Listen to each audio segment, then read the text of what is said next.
గుంటూరు జిల్లా తెనాలిలో జంట హత్యల కేసును 3 టౌన్ పోలీసులు ఛేదించారు. నిందితులు పెరవలి కుసుమకుమారి, ఎల్ల గోపి, మైనర్ను పోలీసులు అరెస్ట్ చేశారు. బంగారం, నగదు కోసం నిందితులు స్కెచ్ వేసి వృద్ధురాలను దారుణంగా హత్య చేసినట్లు పోలీసుల విచారణలో తేలింది. అయితే జంట హత్యల కేసులో నిందితులను అదుపులోకి తీసుకుని విచారిస్తుండగా మరో హత్య కేసు వెలుగులోనికి వచ్చింది. జంట హత్యల కేసులో ఉన్న నిందితురాలు గతంలో బంగారం కోసం మ్యారీస్పేటకు చెందిన మహిళను హత్య చేసింది.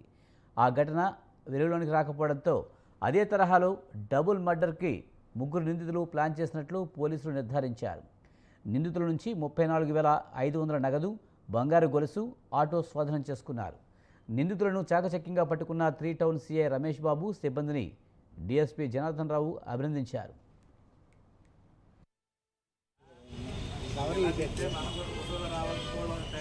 ఈ కేసులో మొత్తం 22వ తారీఖు జూన్ కస్టడీలో తీసుకొని విచారించడం జరిగింది. ఈ విచారించే క్రమంలో మాకు వాళ్ళు డిస్క్లోజ్ చేసిన వివరాలు ఏంటంటే, వీరు ఇద్దరు కూడా ఓల్డేజ్ పీపుల్. రెండు కిందనో పోర్షన్ పైన పోర్షన్ ఉంటుంది. పై పోర్షన్లో వీళ్ళు ఉంటారు. కింద పోర్షన్లో 3 years బ్యాక్ ఒక అప్పడాల కంపెనీ, పాపడ్ తయారు చేసే కంపెనీ ఉండేది, అది క్లోజ్ అయింది. అది అధికిస్తామని వాళ్ళు చెప్పడంతో అదే ఏరియాలో నివాసం ఉంటున్న ఈ ముద్దాయిలైన ఎల్లా గోపి, కుసుమకుమారి చనిపోయిన వారు అక్కడ 40 సంవత్సరాలు బట్టి ఉంటున్నారు. వీళ్ళు కూడా అదే ఏరియాలో 25 సంవత్సరాలు బట్టి నివాసం ఉంటున్నారు. వీళ్ళకి ఆర్థిక బాధలు, అప్పులు ఉన్నాయి.